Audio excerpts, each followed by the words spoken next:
Alors, donc, voilà, pour finir donc, ce paragraphe 4.4 hein, sur les profils spatiaux, voilà, donc on a notre onde stationnaire donc, qui s'écrit de cette manière-là. D'accord. Alors, on a vu un petit peu comment ça se comportait, on a vu qu'on avait des points hein, dont l'amplitude de vibration était toujours nulle, et en fait on a vu certains points dont l'amplitude de vibration était maximale quelque part. Hein.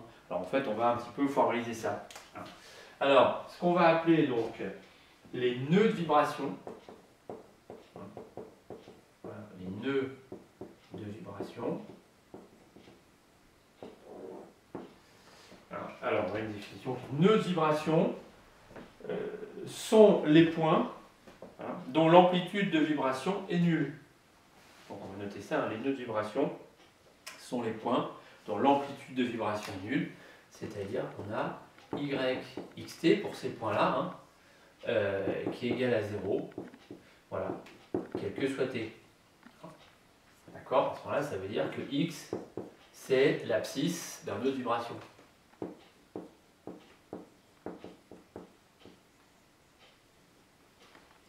Voilà, d'accord. Donc, nœud de vibration, je répète, sont les points dont la vibration donc, est d'amplitude nulle. Hein, voilà, ce qui fait que donc on a ce yxt qui vaut 0 quel que soit t. Donc, si ça, donc yxt c'est ça. Si ça vaut 0 quel que soit t, eh ben, il faut évidemment que ce terme-là, le terme en cosinus de pi sur lambda x, soit nul. Hein. Donc c'est équivalent à dire que cosinus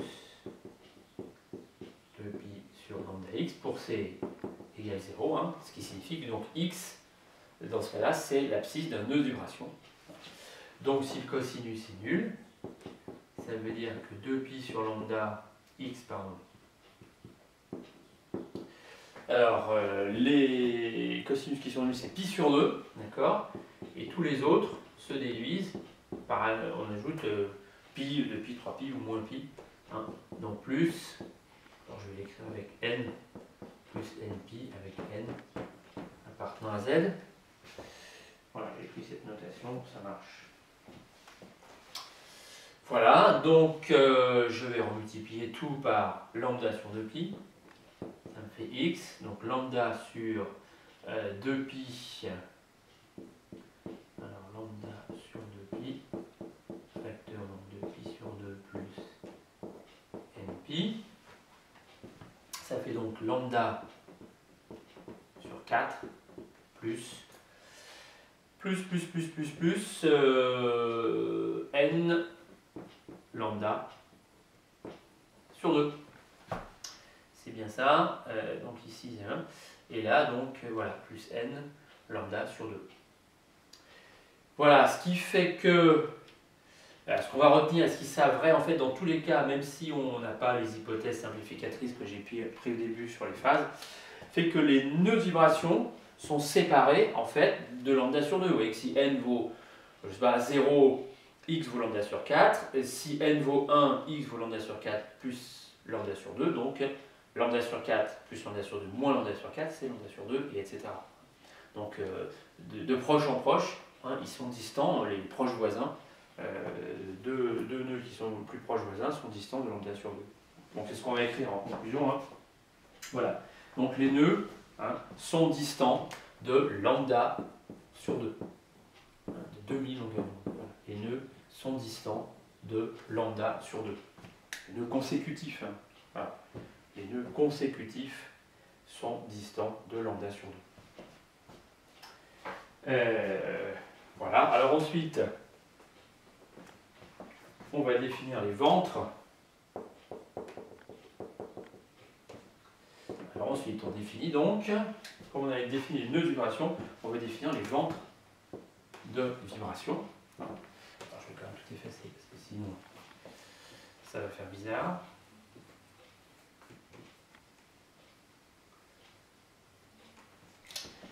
Donc les ventres de vibration, ce sont les points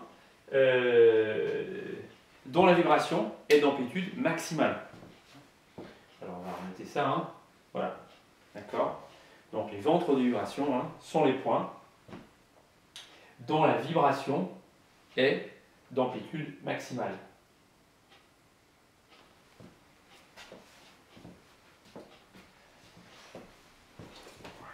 Voilà. Alors,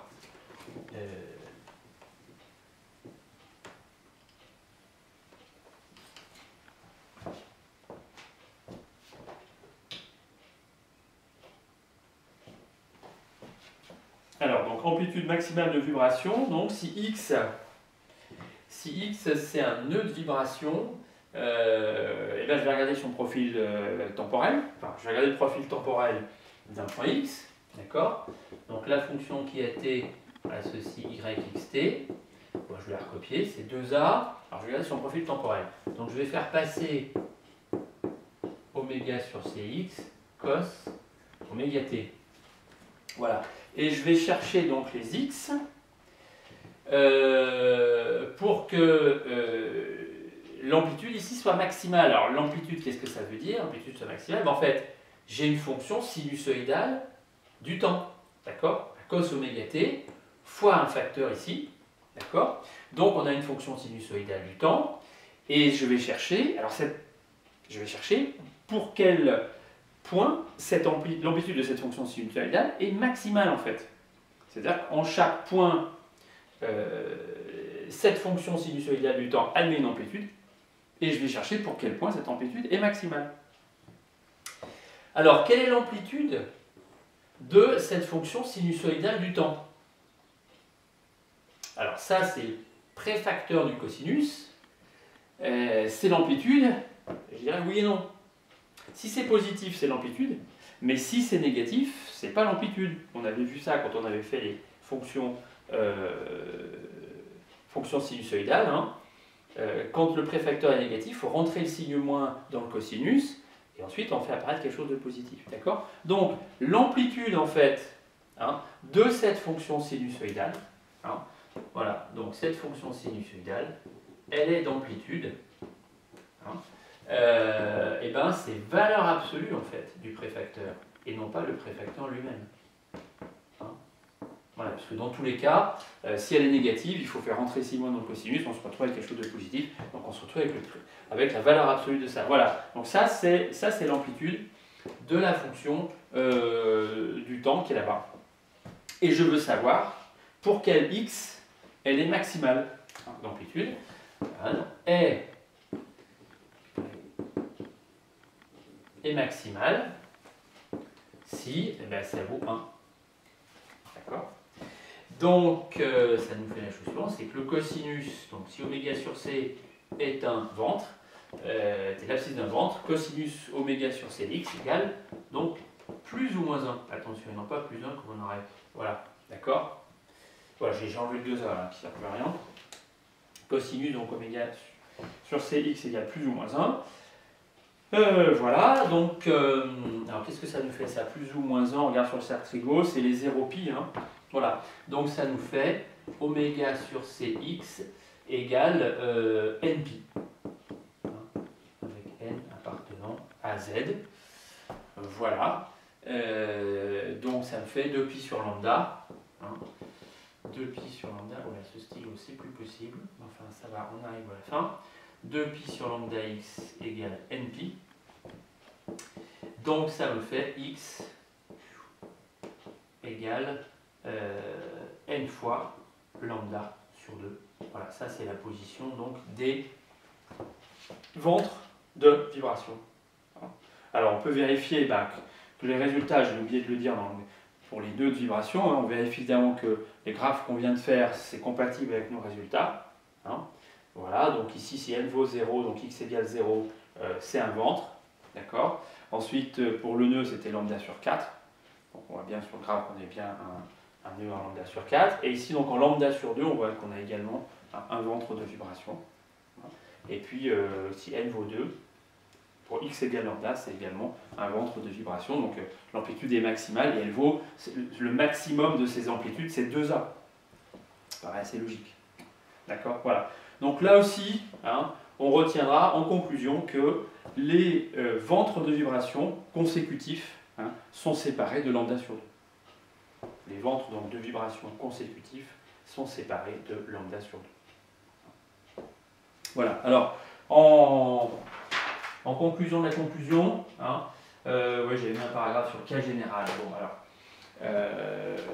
voilà, on va pouvoir écrire donc, le cas général. Ici, évidemment, j'ai envisagé donc, des phases phi1, phi2 qui étaient très particulières, et puis des valeurs de x indice S1 x indice S2 qui étaient aussi en n lambda, voilà, qui étaient très particulières. Ce qui fait qu'ici, voilà, j'ai très simple, et là, je n'ai pas de constante hein, qui s'ajoute de phase. Voilà, je n'ai pas de phase qui s'ajoute ici. Alors, en fait, qu'est-ce que ça changerait hein ça ne changerait pas grand-chose en fait, ça décalerait simplement, par rapport aux résultats qu'on a obtenus, ça les décalerait simplement. Alors, ça les décalerait spatialement, c'est-à-dire en fait que par rapport à la session précédente, tout serait décalé, d'accord? Mais ce qui fait que les distances entre les nœuds consécutifs et les distances entre les ventes consécutifs resteraient égales à lambda sur 2. D'accord? Et c'est pareil ici, au lieu que le maximum soit atteint en petit t égale nt, ce ne serait pas en nt, ce serait en nt plus quelque chose. D'accord? Donc on aura aussi un décalage temporel par rapport à ce qu'on a écrit. Mais fondamentalement, les formes ne sont pas changées. Hein? Voilà. Donc ça, il y a un exercice que je vous propose là-dessus un petit peu où on essaie de regarder des cas différents de celui que j'ai considéré. On regarde ce que ça donne. Hein? Voilà, sans prendre des trucs trop compliqués, mais voilà, ça permet un petit peu de refaire ces calculs, voilà, de réadditionner, enfin de voir qu'on maîtrise bien cette addition de deux ondes contrapropagatives, voilà, avec éventuellement des détails un petit peu, voilà, des détails un petit peu différents par rapport au cas simple que j'ai traité dans le cours. Voilà, donc pour les ondes stationnaires, ça, on va dire que c'est la première partie. Il y a une deuxième partie qui sont alors, les modes propres de vibration d'une corde. Donc là, si on veut aborder ça, il va falloir que je vous fasse quelque chose. Il y a des choses là-dessus sur YouTube, des vidéos qui montrent un petit peu la manip. Bon, il ne faut pas confondre certaines choses non plus. Bon, je vais voir un petit peu comment je vais m'y prendre. Là, ce que je vous prévois pour la suite, c'est de la chimie. Hein, de sorte que, voilà, donc pour vendredi, on fera, il y aura des vidéos de cours et des vidéos de TP. Hein, voilà, et donc une me servira pour faire le cours. Hein. Donc c'est ce qu'on avait noté sur l'emploi du temps avec mon collègue de maths, je pense qu'il vous l'a transmis. Hein, donc le vendredi après-midi, c'est pour moi, en gros. Bon, écoutez, voilà, donc là je vois que bon, vous avez démarré tout ça. Moi j'ai perdu pas mal de temps ce matin là, à cause de ces problèmes de mail. Donc j'ai pas pu démarrer vos vidéos de chimie. Je les démarrerai en début d'après-midi. Là je vais quand même manger. Là il est 1h pour moi, à peu près. Et voilà, et je vous enverrai ça dans le courant de l'après-midi. De toute façon vous avez pas mal de boulot là, avec tous ces cours sur les ondes stationnaires. Hein. Voilà, puis bon, il n'y a pas de colle ce soir. Hein, je crois que les colles là, bon, ça va peut-être la semaine prochaine. Mais voilà. Bon, écoutez, donc je vous prépare la chimie le plus rapidement possible. À bientôt.